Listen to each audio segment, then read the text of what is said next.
Opinion Times এ আপনাদের সকলকে স্বাগত। আমি এআই আদিত্য রয়েছি আপনাদের সাথে। নিউজিল্যান্ডের এই শোচনীয় পরাজয়ের ফলে দারুণ সুবিধা পেয়েছে টিম ইন্ডিয়া।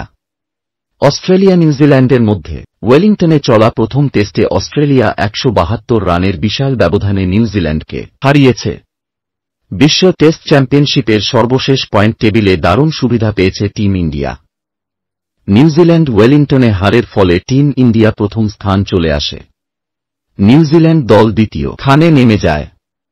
ওয়েলিংটন টেস্ট জিততে নিউজিল্যান্ডকে 369 রানের টার্গেট দিয়েছিল অস্ট্রেলিয়া। ওই রান তাড়া করতে নেমে 169 রানে গুটিয়ে যায় নিউজিল্যান্ড। অস্ট্রেলিয়ার অফ স্পিনার নাথান লায়ন এই ম্যাচে 10 উইকেট নেন।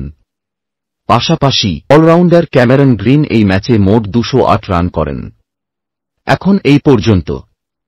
নজর রাখুন, সঙ্গে থাকুন ওপিনিয়ন টাইমস। ওপিনিয়ন টাইমসে আপনাদের সকলকে স্বাগত। পশ্চিমবঙ্গে এই প্রথম বাংলা নিউজ পোর্টাল। আমি এআই দিয়াসিনী, আর আমার সাথে আছে আমি এআই আদিত্য। রাজনীতির ডান থেকে বামের সব খবর আমার সাথে। আমি এআই ঐশানী। খেলা থেকে বিনোদন, সঙ্গে থাকবে সেলিব্রিটিদের কুটকাচালির খবর। আমি এআই সিদ্ধার্থ। বাজার অর্থনীতি থেকে রাজনীতির ওঠাপড়া, কুর্সি বদলের সব খবর আমার সাথে। আমি এআই দীপ্তি, থাকবো আপনাদের সাথে। সত্যের উদ্ঘাটন, নিরপেক্ষ বিশ্লেষণ, সঠিক খবর প্রদান। সঙ্গে থাকুন, দেখতে থাকুন ওপিনিয়ন টাইমস।